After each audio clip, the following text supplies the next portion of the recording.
Imagine, if you will, two enormous oil tankers, uh, basically floating cities filled with fuel out there in the pre-dawn darkness. Right. And then suddenly, this huge crash, echoes across the water. Yeah. And next thing, an inferno. Both ships just erupt Mm-hmm. in this spectacular blaze. Yeah, terrifying. It really sounds like something from a movie, doesn't it? But this was absolutely real. A really dramatic incident that just happened in one of the world's most critical waterways. Mm-hmm. So today we're going to take a deep dive into this recent tanker collision near the Strait of Hormuz. We're going to unpack not just what happened, but crucially, why it matters. How it kind of ripples across global energy security and even, the hidden world of digital navigation. Exactly. We've really dug into the news reports, looked at maritime security assessments, even satellite data to try and piece together the full picture for you. Yeah, our mission today is really to get beyond those initial headlines, explore the layers underneath, maybe reveal some insights that might surprise you. And our mission, really, is for you to understand not just the mechanics of that collision, but the implications. Because what's fascinating here, I think, is how quickly this story shifts. It starts as, okay, a maritime accident, but then it opens up these bigger questions about the region, about technology, Right. and highlights some surprising vulnerabilities in systems we kind of take for granted.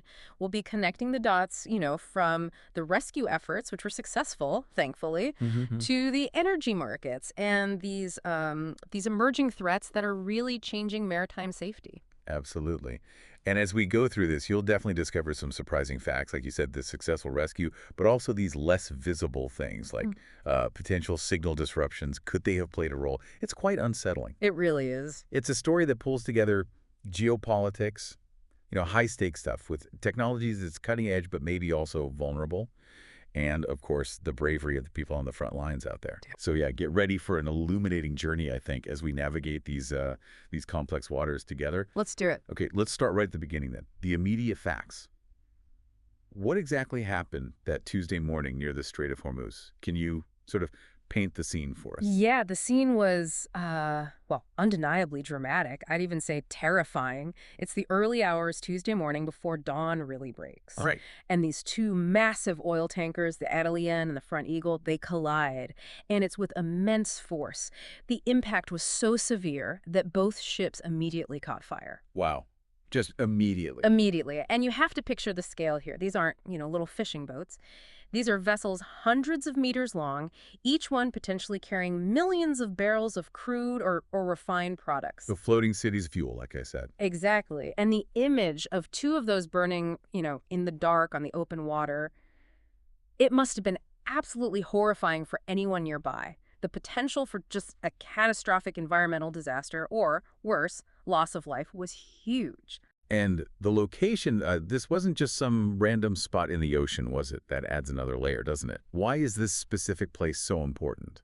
Precisely. Yeah, this wasn't, out in the middle of the Atlantic or something, which that would still be serious, obviously, but maybe less strategically impactful. Right. This happened about 24 nautical miles off the coast of the United Arab Emirates, specifically in the Gulf of Oman. Now, technically, that's east of the Strait of Hormuz itself, Okay. but it's right next to it. Think of it as the main corridor, the entryway or exit for ships going through that vital choke point. So like the approach lane. Exactly. Yeah. It's an incredibly busy maritime highway, part of the official traffic separation scheme that, funnels ships in and out of the Persian Gulf. Ah, okay. And its closeness to the Strait of Hormuz, which, remember, carries about a fifth of the world's oil, that just elevates the incident's importance massively because of the sheer volume of traffic and, the strategic nature of it all for global energy. Even with all the fancy navigation systems and the strict traffic lanes, things can still happen. It just shows you the kind of constant vigilance, human and technical, that's needed out there. So we're talking dawn, high Yeah. traffic area. Yeah. And I think you mentioned there was satellite confirmation too. That adds some objective proof, right? That's right. Yeah, modern maritime monitoring is pretty sophisticated these days. NASA satellites, specifically their remote sensing gear, they picked up undeniable heat signatures from the fires on both ships. Wow. So not just eyewitness reports. No, this isn't just anecdotal stuff or initial ship reports. This adds that crucial layer of objective, independent verification. It confirms the scale, the severity of it. These satellites are like an invaluable eye in the sky. They give real-time, undeniable proof of these incidents. And that's vital for, emergency response, environmental checks, and even for knocking down misinformation in these sensitive areas. Yeah, that makes sense. And the intensity, the duration of those heat signatures, that could even give investigators clues about how the fire started and spread. Okay, let's get to know the ships involved, the stars of this drama, so to speak. Who are these two vessels, the Edelin and the Front Eagle? Right, so the two ships were the Adeline, which sails under the flag of Antigua and Barbuda, and the Front Eagle, flying the flag of Liberia. Antigua and Barbuda, Liberia. Those sound like what they call flags of convenience, right? What does that mean exactly for our Yeah, listeners? they are. And basically, flag of convenience just means the ship is registered in a country that's different from where its owners are based. Ah, okay. It's a really common practice in international shipping. Companies do it for various reasons, maybe lower registration fees, sometimes more relaxed labor laws, maybe less strict safety or environmental rules compared to their home country, or tax benefits even. So it's mainly economic reasons. Often, yes. Now, it's perfectly legal, but using these flags can sometimes make things like accountability and oversight a bit more complicated, because the regulatory responsibility might be split across different places. Yeah. In this case, both Antigua and Barbuda and Liberia, they run large, pretty reputable open registries. But yeah, understanding that context is helpful when you're talking about global shipping incidents like this one. Gotcha. And the Edelin, where was it headed when the collision happened? Does its route tell us anything? Yeah, it does. The Edelin was en route to the Suez Canal in Egypt. Ah, the Suez. Exactly. So that immediately connects this incident to those broader global shipping lanes. The Suez Canal, just like the Strait of Hormuz, is another one of those absolutely critical maritime choke points. It's the main shortcut between Europe and Asia. Right. So any disruption to a ship on that specific route, especially a tanker carrying energy, well, the implications stretch way beyond just the collision site. It affects supply chains, energy markets globally. It really highlights how interconnected these big maritime arteries are. Absolutely. Okay, so amidst all this fire and danger, the immediate worry, obviously, is the people, the crews. Their safety must have been the top priority. Oh, absolutely. In situations like this, especially with fire on huge ships like these, the human element is always, always number one. And thankfully, in this case, we saw a really swift and very successful rescue operation unfold. It really showed some exemplary maritime emergency response. That's good to hear. It sounds like there was some real heroism, some efficiency involved. Yeah. Tell us a bit more about those rescue efforts. Yeah, the UAE Coast Guard really demonstrated an incredibly rapid and effective response. They absolutely lived up to their mandate.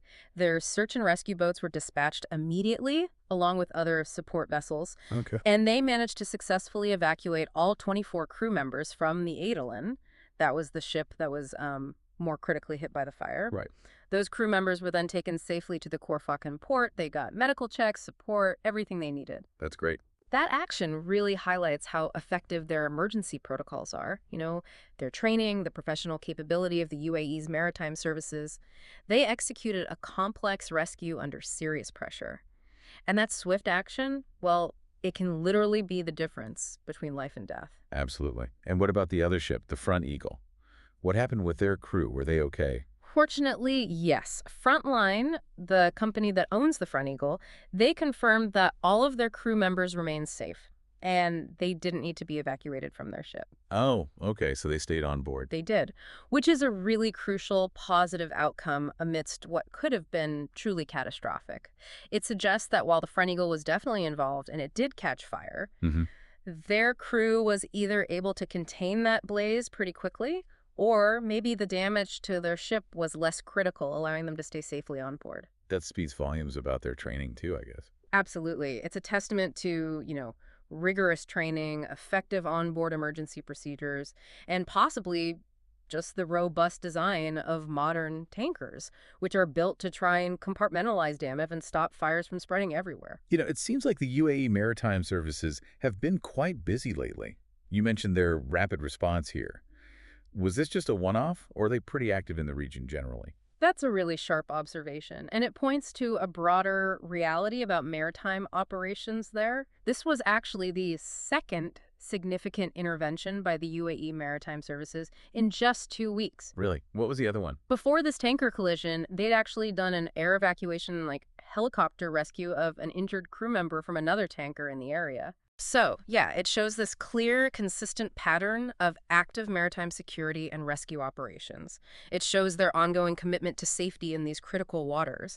It highlights a region that, despite all the challenges, is equipped and ready to respond to various maritime emergencies, from medevacs to major collisions. Their resources are clearly in high demand. So based on these successful responses, what does this tell us overall about the standard of maritime safety and the emergency protocols in that region? Does it suggest a pretty robust system, despite the risks? I think it absolutely points to a robust and highly capable maritime safety and response infrastructure, certainly within the UAE, and probably by extension for the wider Gulf region, too. Okay. The speed, the coordination, the success of these recent operations, especially evacuating 24 people from a burning tanker under hazardous conditions, that really underscores their preparedness, their professional training, and the investment they've made in modern rescue assets. Right. Now, the incidents themselves, they're still concerning, obviously. They highlight the persistent risks in such a busy shipping lane. But the effective response does instill a certain level of confidence in the region's ability to handle emergencies when they happen. That makes sense. It shows that despite, the high traffic, the narrow channels, the complex geopolitics, there are dedicated and effective resources focused on safety at sea. And that proactive stance is absolutely vital in a global choke point like the approaches to Hormuz. Okay, so when an incident like this happens, especially, as you say, in such a volatile region, the first question that probably jumps into most people's minds is, was this deliberate? Was it an attack? Was it somehow tied to all the geopolitical tensions we hear about, especially with recent conflicts? That's an entirely natural question, and frankly, it's a well-founded one given the history of the region. Maritime incidents in or near the Strait of Hormuz almost automatically trigger security concerns. Yeah. We've seen past attacks on shipping. There are long-standing tensions. So it raises this really important question for stability. How quickly were those security concerns addressed? And who addressed them? Because you need to prevent speculation, market panic, and potentially even, miscalculation by governments. Ambiguity in these situations can be incredibly dangerous. Indeed. And this collision happened right in the middle of significant regional tensions. We know the issues between Israel and Iran, for example, have been particularly sharp lately, raising the risk perception across the whole Middle East. So that context alone would naturally make people suspicious, right? Precisely. And that's exactly why the official declarations were so crucial and why they came out so quickly. Frontline, the owner of the Front Eagle, they moved very fast to categorize the incident as purely navigational. Yeah. They explicitly stated it was not related to conflict. Now, that's a key piece of information, not just for the public wanting clarity, but for calming global markets, for insurance companies trying to assess risk, and critically, for preventing any unnecessary political escalation. In an environment where information or even misinformation can be, weaponized, a mischaracterization here could have had really far-reaching, destabilizing effects on regional security and, of course, global energy prices. And it wasn't just the ship owner saying that, was it? I think there was independent confirmation, too, which adds credibility. Yes, that's correct. And that's vital for reinforcing the narrative. The British maritime security firm Ambray, they're a highly respected independent group that monitors global shipping and provides intelligence. They also quickly confirmed that the collision was not related to security issues. Okay, so Ambry backed it up. Exactly. That independent validation from a third-party expert really helped solidify the assessment. It reinforced that this was indeed an accident, a navigational incident, not some act of hostility or sabotage. And that kind of rapid independent corroboration helps shut down the sort of rumors and speculation that can just spiral out of control in sensitive areas like this. So what's the bigger significance, then, of these swift, unpoliticized assessments, particularly in such a sensitive place? Why is it so crucial for incidents like this to be quickly and accurately classified? Oh, the significance is huge. It really can't be overstated. When things happen in places like the Strait of Hormuz, The immediate default assumption, because of past events and the geopolitical reality, is often that it is security related. Right, that's the first thought. Exactly. And if that's left ambiguous, or if there's any delay in getting clarity, it can have immediate severe ripple effects. Think about global oil prices. Even a hint of instability in the region where 20% of the world's oil travels can send prices skyrocketing. Yeah. Shipping insurance premiums, which are already high because of existing tensions, they jump even further. That makes transit through the area more expensive, less attractive. Companies might start rerouting their ships. Which causes delays. Exactly. Right. Longer transit times, significantly higher operational costs. So, without that swift, clear, unpoliticized information, you risk creating this kind of self-fulfilling prophecy of instability. You get market panic, disruptions to global trade, and potentially even political or military miscalculations by various actors in the region. It's all about maintaining stability and trust in a critical global artery. So thinking about all that, what does this swift clarification actually mean for, for you, the global consumer? Yeah. Why should we care that this was quickly labeled navigational and not security? Well, fundamentally, it means the direct hit to your wallet, at least from this specific event, is likely minimized. Okay. If this had been deemed a security incident, the perception of risk in the Strait of Hormuz would have just shot up dramatically, and that heightened risk translates very quickly into higher shipping costs. Those costs then trickle down to higher prices for pretty much everything transported by sea, the parts in your phone, the food you buy, and most importantly, oil and gas prices. Right, the gas pump. Absolutely. Any uncertainty about oil supply from the Middle East directly hits global energy prices. That impacts your gas tank, your heating bills. Think back to the Suez. Yeah, it's this narrow, vital bottleneck that funnels a huge amount of the world's essential resources. Any tremor, any incident in or near this strait sends shivers through global markets and supply chains because there just aren't any easy alternatives for the sheer volume of energy that passes through it every single day. For those who maybe aren't familiar with the geography, can you describe the strait itself? What makes it so vital and maybe inherently vulnerable? Sure.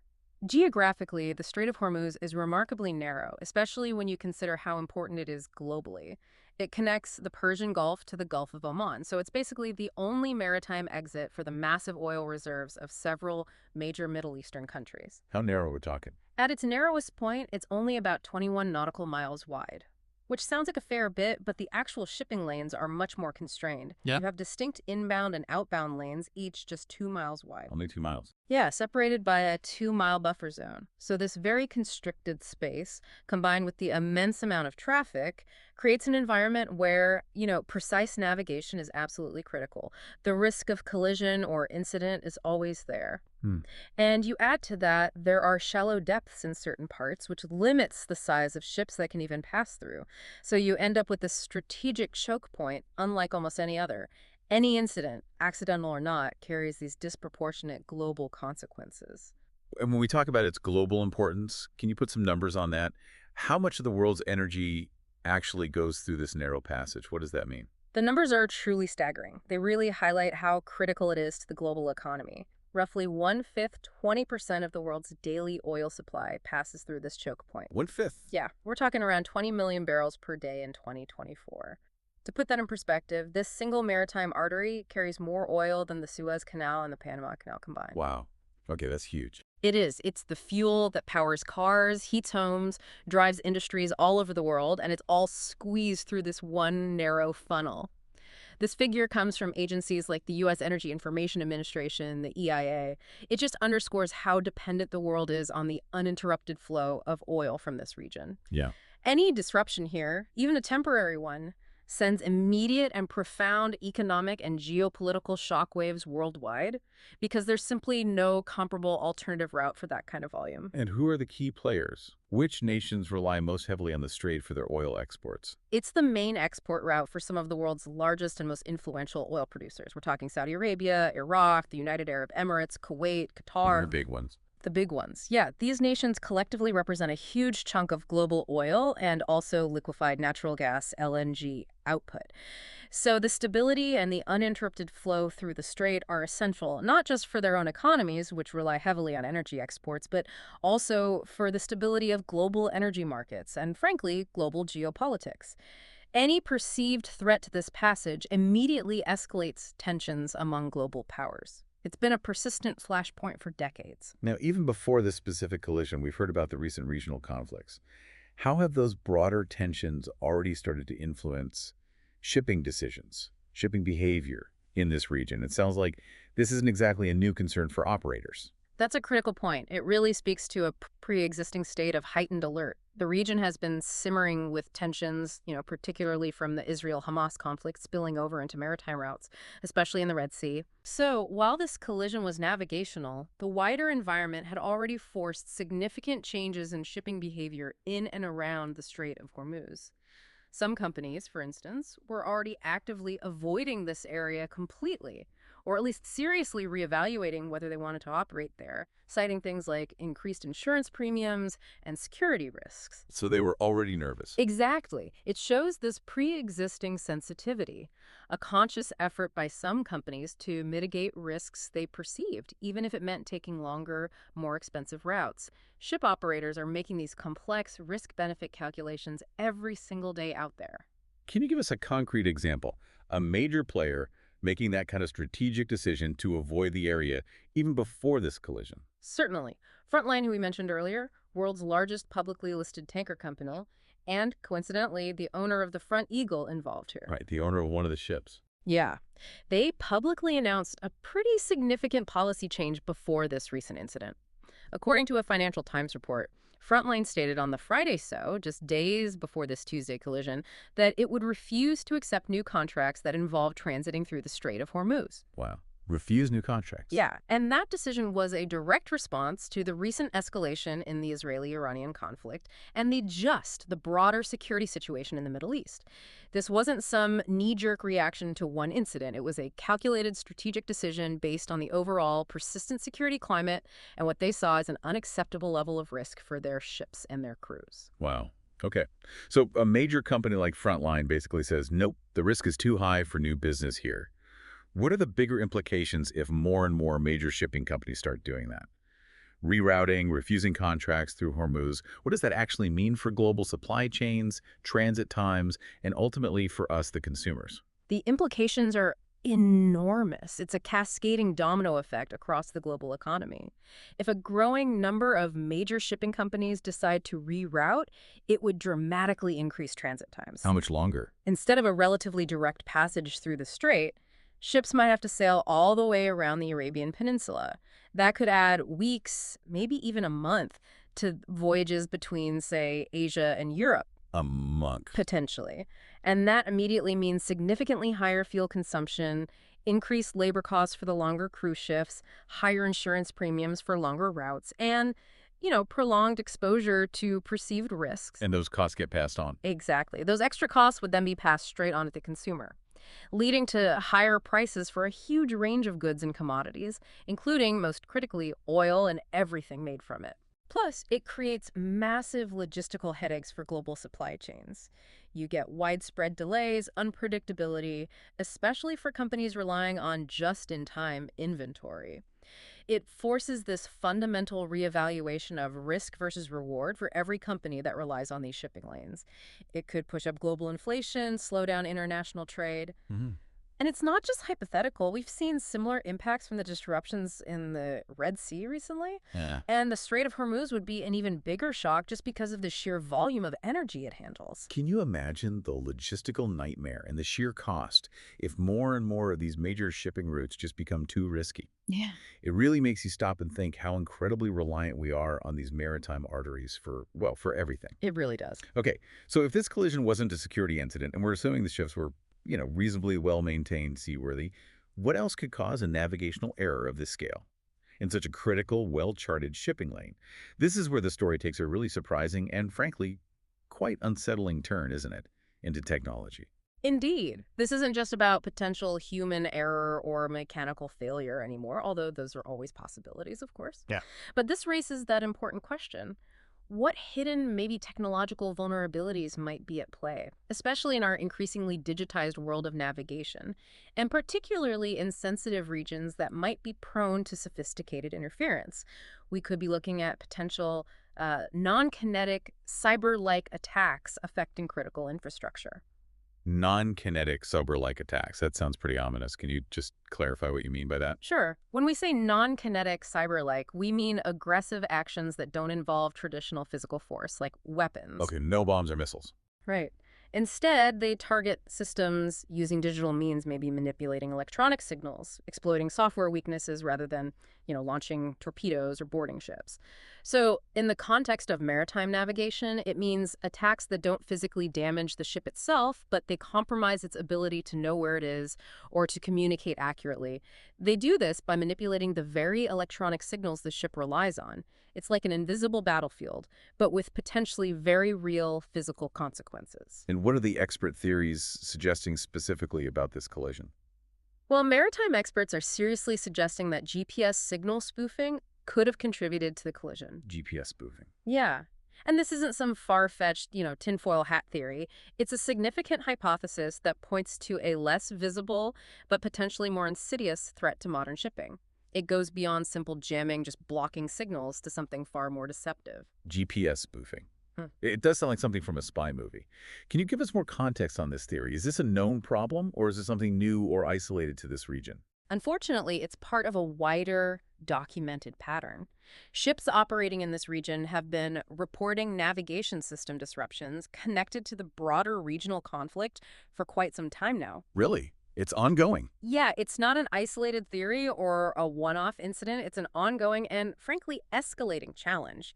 Vessels navigating near areas of geopolitical tension, particularly around Iranian waters, have frequently reported unreliable or worse, deliberately manipulated GPS signals. So what does that mean for the ship? It means their onboard systems might be receiving false location data, making them think they are somewhere they're not, or giving them inaccurate speed and heading information. Unlike jamming, which just cuts off the signal, you know something's wrong. Right, it just goes dead. Yeah. Spoofing actively feeds you incorrect information, and that can be much, much harder for a crew to detect and counteract in real time, especially under pressure. It requires pretty sophisticated technology and significant power to do effectively, which usually points towards state-level capabilities. And crucially, I believe there's actual evidence linking this theory directly to one of the ships involved here. The Front Eagle isn't there. That makes the idea much more compelling. Yes, critically. That's right. The Front Eagle itself reportedly experienced signal disruptions in the days prior to the collision, specifically on June 15th and 16th. Just days before. Just days before. And these disruptions happened while the vessel was passing near Iranian waters, according to the detailed ship tracking data that analysts pore over. Wow. So that's a direct, tangible link between the general phenomenon of GPS interference in the region and one of the actual ships involved in this collision. It definitely lends significant weight to the hypothesis that signal manipulation could have played a role in the navigational error. It might have led the crew to misjudge their position or the position of other ships in that crowded lane, despite their training and other systems. It's a really key piece of this puzzle. So what's the immediate practical effect for a ship's crew when their GPS goes haywire like that? Or worse, gets spoofed? How does that change how they navigate, especially somewhere like the approaches to Hormuz? Well, the immediate and most significant consequence is it forces the vessels to rely more on radar systems and also on traditional methods like celestial navigation or using landmarks, if they even have those skills or tools readily available anymore. Right, back to basics. Exactly. Now, radar is a powerful tool, obviously, for detecting other ships, land masses, obstacles.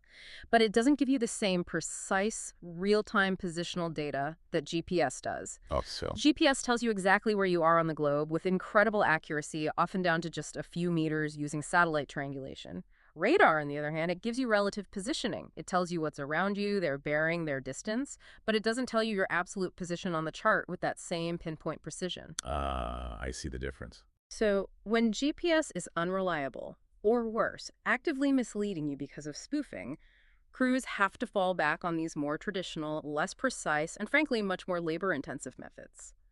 It dramatically increases the cognitive load on the officers on watch.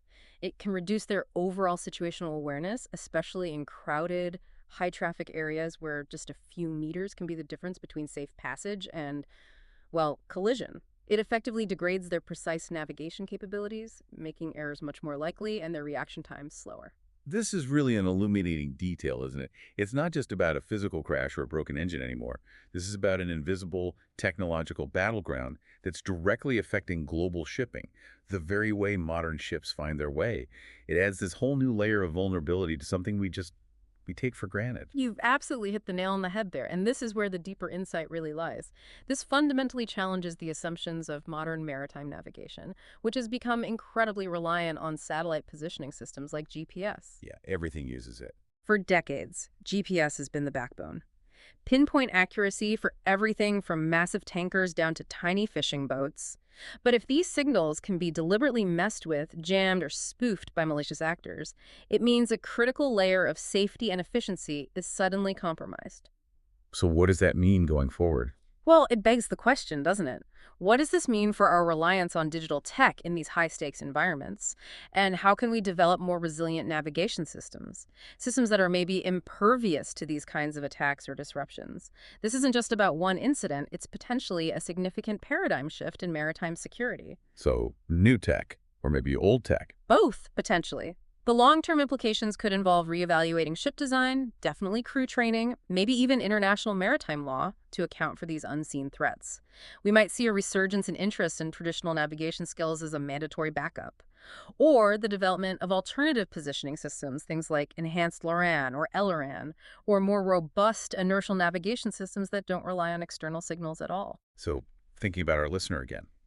If GPS signals, which we all use in our cars, on our phones, let alone on giant tankers, if they could be manipulated, what are the broader implications? For commercial shipping, sure, but maybe even for our own personal navigation down the line. The implications are vast. They really extend far beyond just shipping. For commercial shipping, it clearly means an elevated, persistent risk that's very difficult to completely eliminate. It could lead to more incidents like this one, even if they're accidental, just caused by navigational errors induced by spoofing. It will almost certainly force shipping companies to invest in more redundant, more resilient navigation systems. Which costs money. Which cost money, exactly, increasing operational costs, which eventually trickle down to consumers. On a broader scale, it highlights the vulnerability of all critical infrastructure that relies on precise positioning and timing signals from satellites. That includes financial markets, communication networks, even power grids. For personal navigation, I mean, your phone's GPS probably isn't a direct target for a state-sponsored spoofing in the same way a tanker might be. Hopefully not. Hopefully not. But it underscores how dependent we all are on these signals for daily life, and how a sophisticated actor could potentially disrupt even seemingly harmless systems. It's really a wake-up call to the inherent fragility of our interconnected digital world. And it means that ensuring the integrity of our navigation signals is going to become an even more critical national and international security concern. Okay, so while this specific collision was deemed navigational, we keep coming back to the fact that it happened against this backdrop of undeniable regional instability that we've touched on. How are those broader tensions playing out globally, and how do they, even indirectly, connect to an incident like this? Well, if we connect it back to that bigger picture, this incident, even though it was accidental, it acts like a powerful barometer for those underlying pressures that affect global markets. The extreme sensitivity of the region means that even a navigational accident gets viewed through the lens of potential escalation. Because the stakes, global energy supply, regional security, they're just so incredibly high. The mere fact it happened there immediately draws global attention and heightens anxiety, regardless of the actual cause. So what was the immediate reaction in the oil markets? Did prices jump significantly after this, or did they stay calm once the clarification came out? The oil markets were definitely monitoring developments very, very closely. They always do when anything happens in the Middle East, especially involving tankers. Now, while this specific collision was quickly clarified as navigational, the reality was that prices for oil were already rising in connection with broader regional tensions that existed before this incident. Ah, okay, so the trend was already upwards. Exactly. It just illustrates the extreme sensitivity of global energy markets to any perceived instability in the Middle East, regardless of the direct cause of one specific maritime incident.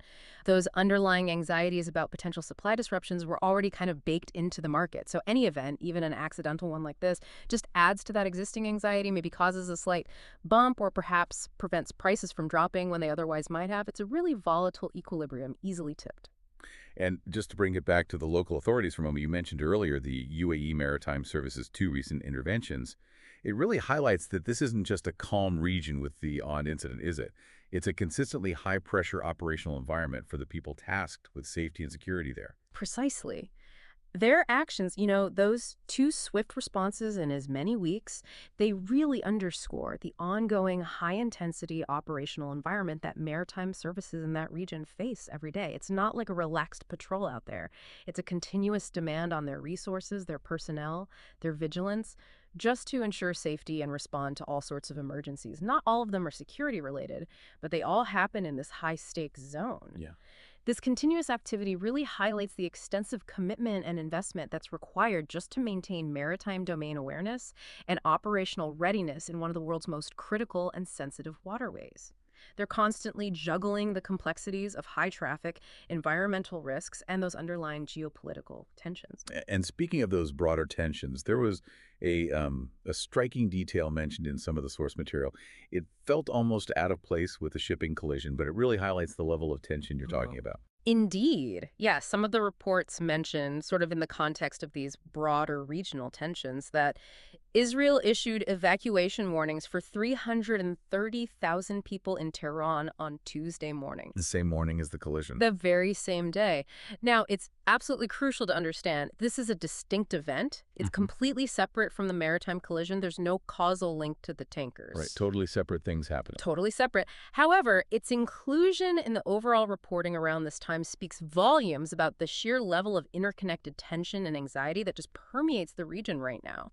It paints this picture of broad underlying geopolitical volatility where a maritime incident, even if it's accidental, just cannot be fully decoupled from that wider, highly charged atmosphere.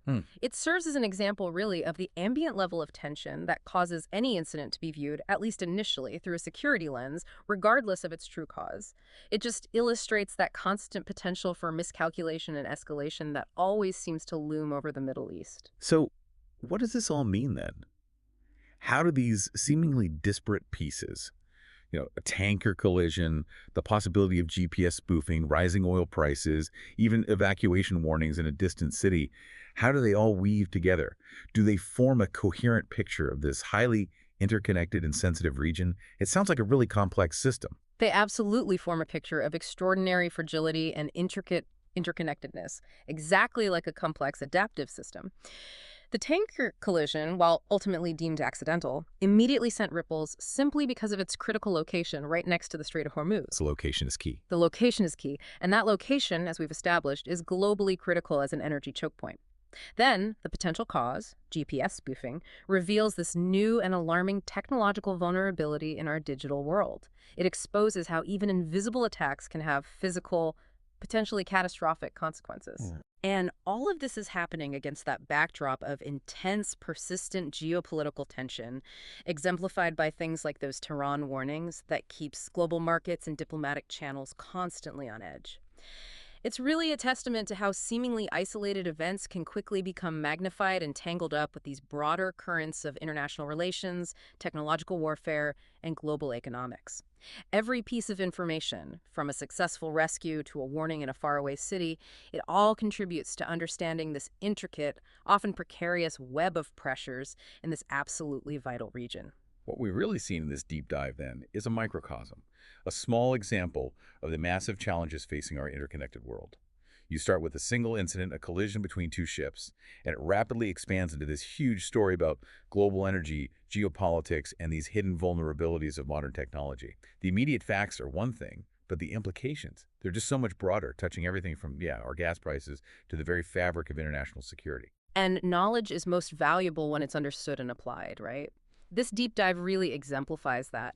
This collision serves as a powerful reminder that, okay, human error, mechanical failure, those are constants in maritime operations. They always will be. But these new sophisticated threats like signal disruption, they're adding complex and dangerous layers to an already critical area. Yeah. The Strait of Hormuz remains this vital artery, but it's one that's increasingly susceptible to a whole range of pressures. Some we can see, some like spoofing that are unseen. Understanding these layers is just crucial for anyone trying to make sense of global events, for governments planning security strategies, for companies trying to manage these incredibly complex supply chains. It's a really compelling reminder, isn't it, Huh. of how quickly the world reacts to events in that region and how critical it is to understand the layers beneath the headline rather than just reacting to the surface level facts. And it definitely raises an important question, one that's going to continue to shape global shipping going forward. As the world becomes ever more reliant on digital navigation and as these geopolitical tensions continue to simmer, how will global shipping and the economies that depend on it adapt?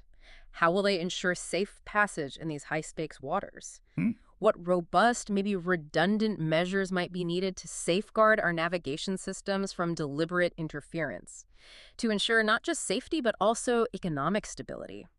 This challenge, it's undoubtedly going to require significant innovation, major investment in new technologies, and probably unprecedented international cooperation to really address it effectively. A lot to consider, for sure, and a really vital conversation for the future of global trade and security. We hope this deep dive has given you, our listener, a clearer picture of not just what happened, but why it truly matters in the grand scheme of things. Until next time, keep exploring and keep those insights coming.